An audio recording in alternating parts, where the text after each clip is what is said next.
그래서 하나님은 에돔에 대해서 우호적인 말씀을 하고 있는 것을 보게 됩니다. 그런데 성경을 더 이제 보신 분들은 아시겠지만 출애굽기가 지나고 출애굽 시대가 지나고 500년이 지난 다윗 시대에는 에돔 사람을 친 사람이 등장하는데 그게 바로 다윗입니다. 그래서 사무엘하 8장 13절 같이 한번 읽어볼까요? 시작.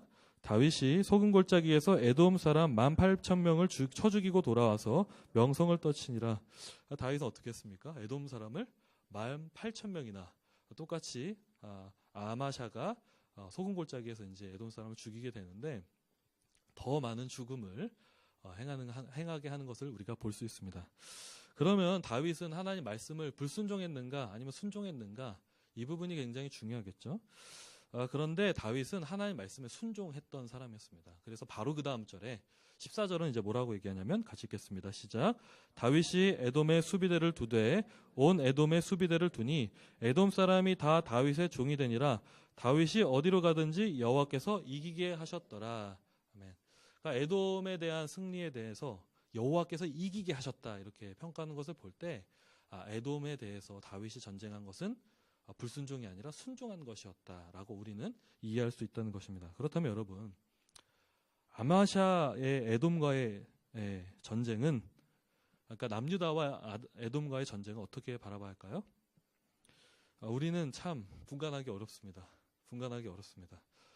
그러나 감사하게도 성경은 밝히 이 전쟁이 어떤 전쟁이었는지 말씀해주고 있는데 그것이 바로 역대하 25장 5절부터 16절까지에 대한 내용입니다. 그래서 여기에 해답이 있는데 길기 때문에 다 읽어보지 않겠고 잠깐 정리해서 이제 말씀을 드리면 에돔과의 전쟁을 위해서 아마샤는 유다 지파 그리고 베냐민 지파 30만 명을 군사로 모집합니다. 병사로 모집합니다. 그런데 막상 싸워보려고 하니까 이게 안 될 것 같은 거죠. 그래서 북이스라엘 특별히 에브라임 지파에서 10만 명의 군사를 내가 100달란트를 줄 테니 그러니까 은혜 100달란트를 줄 테니 전쟁에 좀 도와주라. 그래서 10만 명의 군사가 파병되어서 이제 아마샤를 돕게 됩니다. 그런데 그때 하나님의 사람이 등장하게 되는 것이죠. 선지자가 나타납니다. 그래서 선지자가 나타나서 아마샤에게 뭐라 말하냐면 하나님께서 에브라임 지파와 함께 전쟁에 참여하면 안 된다. 이렇게 말씀하셨다라고 얘기를 합니다. 그래서 아마샤는 갈등합니다. 왜 갈등하냐면 실제로 내가 100달란트를 지불했는데 은달란트를 지불했는데 이거 어떻게 해야 되나? 손해를 볼 수도 없고 그런데 다행이고 또 결론적으로 아마샤는 선지자의 말에 힘을 얻어서 에브라임 군사 10만 명을 돌려보냅니다. 그러니까 엄청난 용단을 내리게 되는 것이죠. 그리고 나서 하나님의 말씀대로 자신들의 군대로만 전장에 싸워 나가서 이기게 됩니다. 그러니까 승리하게 된 것입니다. 그래서 여기까지만 보면 너무 아마샤에 대한 이해가 굉장히 긍정적이라 말할 수 있지만 문제는 그 다음부터입니다. 그 다음. 그래서 여기서 한 가지 중대한 문제가 발생하는데 에돔 사람을 그렇게 10,000명을 죽이고 와서 또 이제 역다에 보면은 10,000명을 또 절벽에서 밀쳐 떨어뜨렸다고 합니다. 그래서 몸이 다 빠사지도록 그렇게 이제 놀라운 전쟁의 성과가 있었는데 문제는 뭐냐면 그렇게 전쟁에 승리하고 나서 하나님을 예배하지 않고 에돔의 신을 섬겼다라고 말합니다. 그러니까 세일신, 에돔신. 그래서 에돔 사람들이 거주했던 곳이 이제 세일이었으니까. 그래서 세일신, 세일 자손의 신을 에돔신을 가져와서 자기의 신으로 삼아 예배했다는 것입니다. 그래서 역대하 25장 14절을 함께 읽어보겠습니다. 시작. 아마샤가 에돔 사람들을 죽이고 돌아올 때 세일 자손의 신들을 가져와서 자기의 신으로 세우고 그것들 앞에 경배하며 분향한지라. 그래서 선지자는 아마샤를 책망합니다. 그런데 아마샤는 선지자에게 참 중딩도 아니고 놀라운 엄청난 유치한 말을 듣습니다. 어떤 말을 듣냐면 너 조용히 안 할래? 맞을래? 이런 얘기를 해요. 한번 말씀 한번 보실까요? 역대 25장 16절입니다. 선지자가 아직 그때 그에게 말할 때 왕이 그에게 이르되 우리가 너를 왕의 모사로 삼았느냐 그치라. 그러니까 조용히 하라는 것이죠. 그래서 어찌하여 맞으려 하느냐? 너 맞을래? 이렇게 얘기하는 거. 너 맞으라 너 조용히 해. 너 입 다물고 있어. 어디서 까불고 있어. 너가 왕의 모사야. 이제 이런 식으로. 더 실감 나시죠? 그렇죠? 그래서 더 실감 나시면 이제 부부싸움을 생각하시면 될 것 같은데, 그래서 선지자가 그치며 이르되 왕이 이 일을 행하고 나의 경고를 듣지 아니하니 하나님이 왕이 멸하시기로 작정하신 줄 아노라 하였더라. 이렇게 말합니다. 그러니까 열왕기상에서 우리는 에돔과의 전투에 대한 해석을 긍정적으로 봐야 될지 아니면 부정적으로 봐야 될지 잘 알 수 없었지만, 역대하 이 말씀을 보면서 우리가 알게 되는 것은 무엇입니까? 아마샤의 마음과 행위가 결코 바르지 않았었구나 라는 것을 우리는 정확하게 판단을 내릴 수 있다는 것입니다. 그런데 여러분, 저는 이런 질문 드려보고 싶습니다. 그렇다면 아마샤의 마음과 행위가 처음부터 잘못되었을까요? 우리가 방금 살펴보지 않았습니까? 처음에 아마샤는 선지자의 말을 들었습니다. 용단을 내렸습니다. 그래서 이 모습을 보면 사람의 속을 알 수 없듯이 뭐라고 이 아마샤에 대한 신앙에 대한 평가를 내릴 수 없어 보입니다. 실제로 우리도 그렇죠. 우리의 신앙이 어떠한지 지금 당장은 때로는 알 수 없는 것이 사실 현실입니다. 그러나 결정적으로 아마샤는 그가 에돔을 칠 때 어떤 마음이었는지 이 성경에서 역다해야에서 말씀해 주고 있는 것을 볼 때 어떻습니까? 그가 온전한 마음은 아니었구나라는 것이 드러나게 됩니다. 그러니까 무슨 말이냐면 처음에는 알 수 없었지만 결론적으로는 그가 잘못된 마음을 품고 있었구나라는 것을 우리가 알게 된다는 것입니다. 그래서 저는 이 말씀을 보면서 한 선교사님의 말씀이 생각이 났습니다. 그 말씀이 떠올랐는데 이런 말씀이었습니다. 그 사람의 신앙의 고백이 진실인지 가짜인지는 그 말 속에 있는 게 아니라 엎어지는 데를 보면 안다. 그러니까 하나님의 능력은 말에 있지 아니하고 오직 능력에 있는 것이죠. 그러니까 우리 삶의 능력이 어디 있느냐? 우리 말에 있지 않다는 것입니다. 우리의 삶이 어디로 엎어지고 어디로 거꾸러진지를 볼 때 비로소 우리의 삶이 말씀으로 진짜 살아가고 있는지 아닌지를 정확하게 통찰할 수 있다는 것이죠. 그래서 우리가 아무리 사람들 앞에서 화려하게 얘기하고 심지어 또 제가 막 화려하게 얘기를 또 수많은 예화들로 얘기를 해도 저의 속은 하나님이 아시고 또 여러분의 속도 하나님이 아신다는 겁니다. 그래서 사람들은요 다 자기가 누울 자리를 보고 눕지 않습니까? 다 계산하고 보고 눕는데, 그런데 당장 그 누울 자리가 믿음의 자리였는지 욕심의 자리였는지는 참 알기가 어려울 때가 있는 것 같습니다. 내 마음이 진실한 마음인지 내 마음이 거짓된 마음인지 모를 때가 있죠. 그래서 부족한 또 저의 삶을 이 말씀을 통해서 들여다봤을 때 그런 적이 있던 것 같습니다. 당시에는 이해였고 공감이었고 정의였고 믿음이라고 생각했고 그것이 공이라고 생각했지만 시간이 지나고 보니까 그때 저의 생각과 마음은 결론적으로 터무니없는 자기 기만이었구나. 이런 것을 깨닫게 되었을 때 진짜 몸서리치게 막 얼굴이 붉어질 정도로 그런 적이 있습니다. 아마 여러분도 그런 경험이 있으실 거라 생각이 드는데요.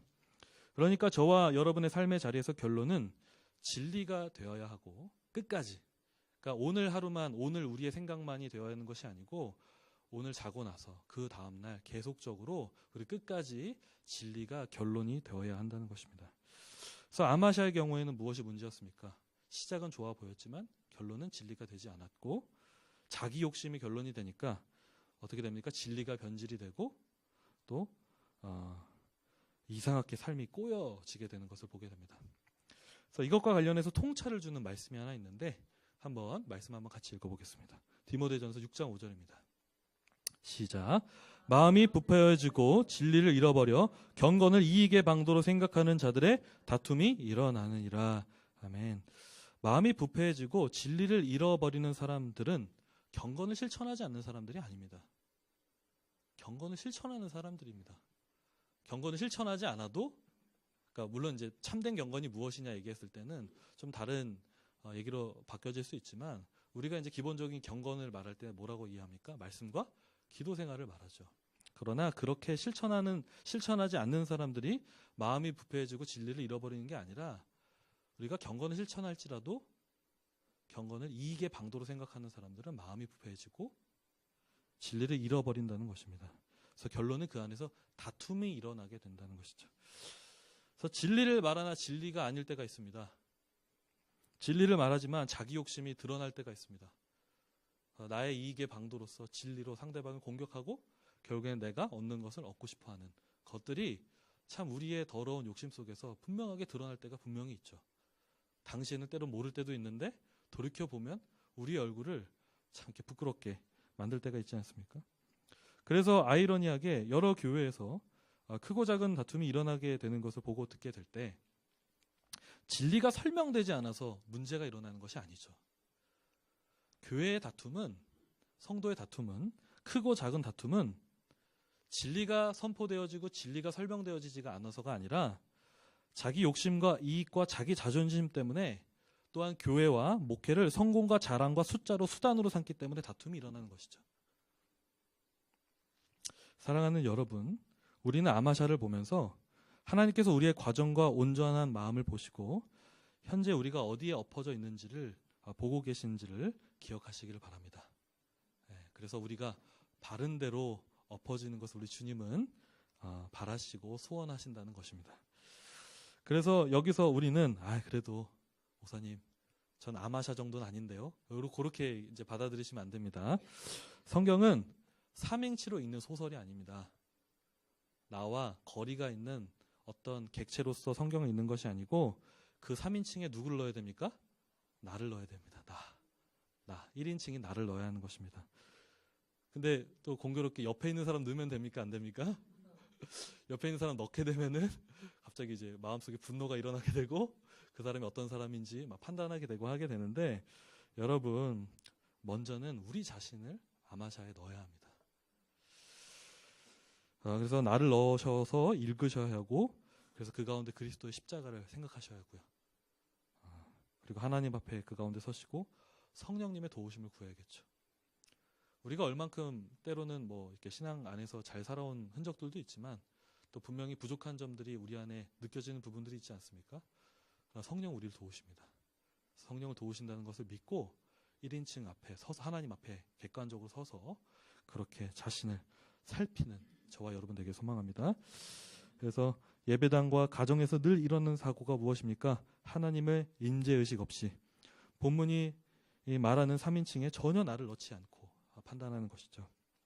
그러나 진리가 저와 여러분 가운데 숨쉬어야 합니다. 그러니까 진리가 저와 여러분 가운데 숨쉰다는 건 뭐냐면 여러분이 붙잡고 있는 성경 구절이 있으셔야 된다는 겁니다. 말씀이 있으셔야 합니다. 나를 오늘 하루 지배하고 있는 그 말씀.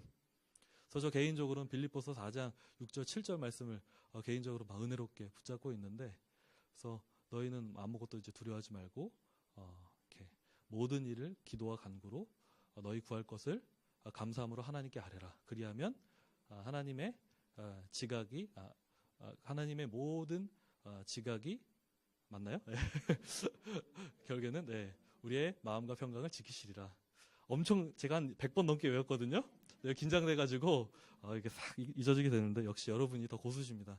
그래서 우리가 우리 삶을 지배하고 있는 말씀 구절이 있어야 돼요. 말씀 구절이 있어도 사실 우리가 그렇게 못 살게 될 때 있죠. 그럴 때마다 다시 그 말씀 앞에 우리를 엎드리고 하나님 우리를 조명하여 주시옵소서. 우리의 마음을 하나님 더욱더 이렇게 낮춰주시옵소서.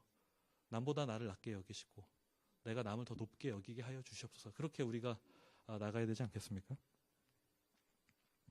그래서 진리로 우리 여러분 날마다 깨지셔야 됩니다. 진리로 날마다 깨지셔야 되고 그 안에서 인격과 믿음과 삶이 자라나야 합니다. 우리 예수님께서 뭐라 말씀하셨나요? 열매로 그들을 알리라. 열매로 성도를 알아보신다고 합니다.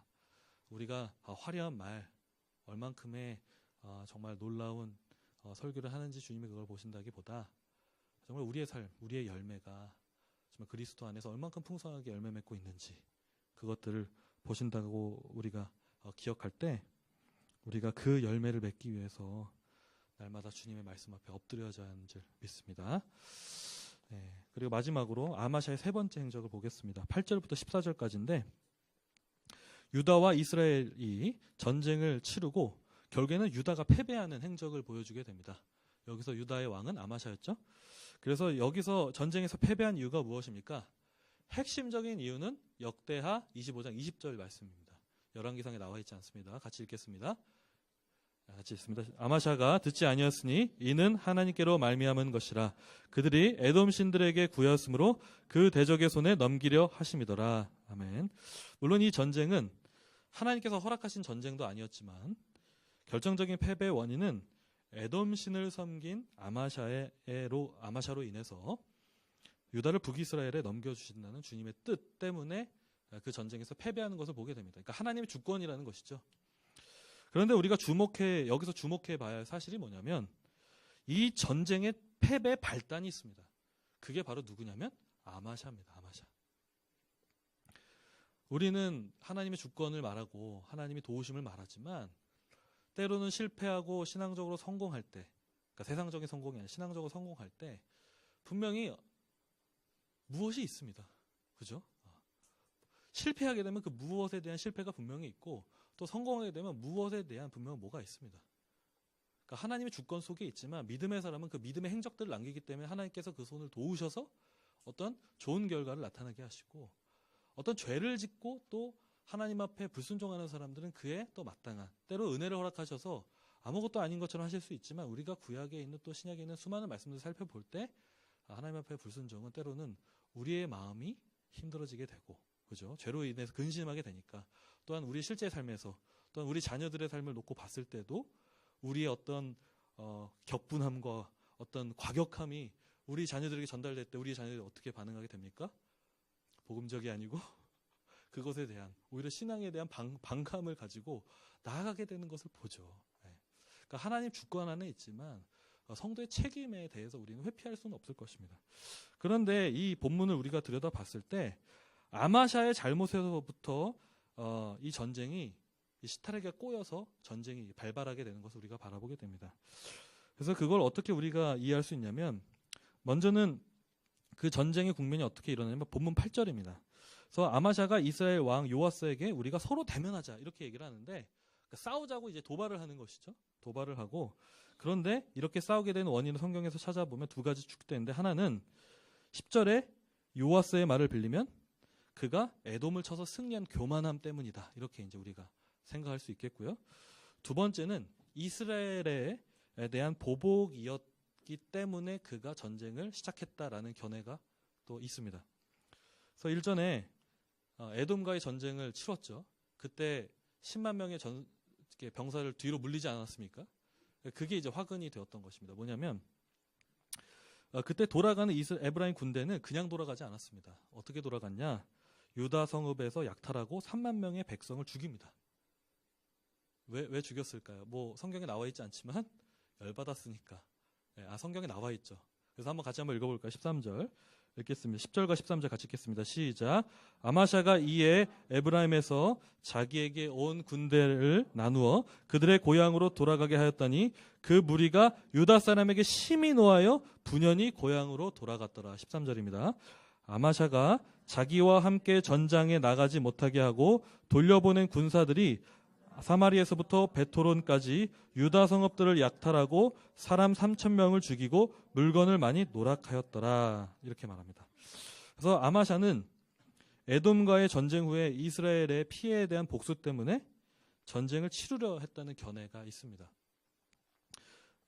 그럼에도 우리는 확실히 알 수는 없습니다. 그의 교만 때문인지 아니면 그 전쟁에 대한 보복 때문인지 에브라임에 대한 보복 때문인지 정확히 알 수는 없지만 그런데 우리 열왕기 이 14장 10절을 보면 요아스가 이렇게 자기 자존심을 살리면서 또 이 아마샤를 겁주면서 전쟁 치르지 말자. 다시 돌아가라. 이렇게 권면합니다. 근데 그럼에도 불구하고 아마샤는 어떻게 합니까? 자기 고집을 부려서 그 전쟁을 치르게 되고 결국에는 에돔 신을 숭배한 이유 때문에 망하게 되죠. 사랑하는 여러분, 우리는 아마샤의 세 가지 행적을 살펴보면서 그의 신앙 곡선이 하강으로 흘러가는 것을 바라보게 됩니다. 첫 번째 행적, 그는 모세의 율법책대로 기록된 대로 행함을 통해서 하나님께 복받는 삶을 살았습니다.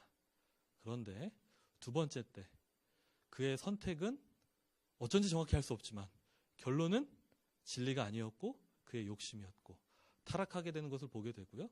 세 번째 행적을 통해서 어떻게 더 그의 삶이 드러납니까? 안 좋게 드러나죠. 더 불순종으로 드러나게 되는 것을 보게 되고, 그래서 우상숭배로 인해서 자멸하는 것들을 보게 됩니다. 그래서 성경은 종합하면 이 모든 것을 뭉뚱그려서 이렇게 하나로 표현합니다. 온전한 마음을 잃어버렸다. 온전한 마음을 잃어버렸다. 그래서 여러분, 신앙을 가진 모든 성도들은 사실 구원의 역사에 있어서 어떻게 보면 서사를 써 나가지 않습니까? 단지 우리의 구원을 이해할 때 한 사람의 한 점만 놓고 그 사람을 평가할 수는 없습니다. 그래서 그 사람의 구원과 그 사람의 삶과 그 사람에 대한 평가는 어찌 보면 그 사람이 살고 있는 서사를 통해서 그 사람을 평가하는 것이 마땅한데, 그런데 이 아마샤에 대한 서사적인 이 삶에 대한 평가가 어떻습니까? 마음을 잃어버렸다는 것입니다. 온전한 마음. 그래서 우리는 이 말씀을 통해서 다이렉트로 1인칭에 이 아마샤를 넣어서 우리를 들여다보기를 원합니다.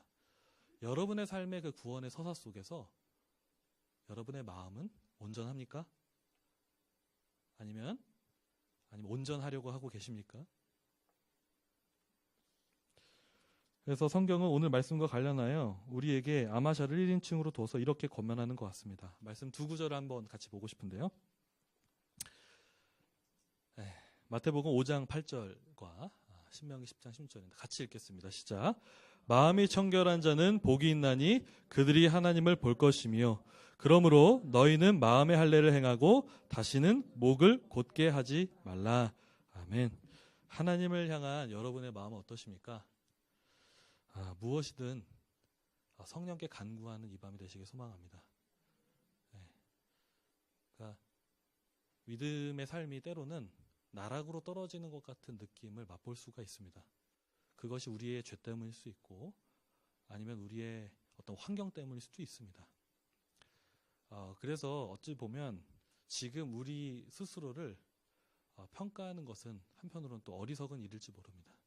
그러나 지금 우리가 갖고 있는 그 감정과 삶과 여러분이 과거에 쌓아왔던 그 삶을 한번 돌아보면서 정말 내가 하나님 앞에 마음이 청결하게 살았는지, 마음을 온전하게 살았는지, 그리고 내 앞의 미래에는 정말 자기 욕심이 아니라 경건은 이익의 방도로서 행하는 것이 아니라 정말 다툼이 일어나는 것이 아니라 경건을 통하여 그리스도의 온전한 열매를 맺고자 하는 그 거룩한 마음이 우리 안에 있기를 소망하는 마음으로 기도하기를 소망합니다. 그래서 오늘 이 밤에 기도할 때 하나님에 대한 마음이 살아나는 이 밤이 되길 소망하고 그리스도에 대한 믿음이 살아나길 소망합니다. 예수님 믿는 사람들은 성령이 다 내주하고 계십니다. 성령께 붙들고 간구하고 기도하면 성령이 새 마음 주신 줄 믿습니다. 그래서 여러분이 어떠한 삶을 살았든지 상관없이 오늘 이 밤이 새롭게 그 마음이 회복되는 밤이 되기를 소망하고 함께 기도하시기를 소망합니다. 기도하겠습니다. 시간 함께 말씀을 붙잡고 기도하며 나아가기를 원합니다. 첫 번째는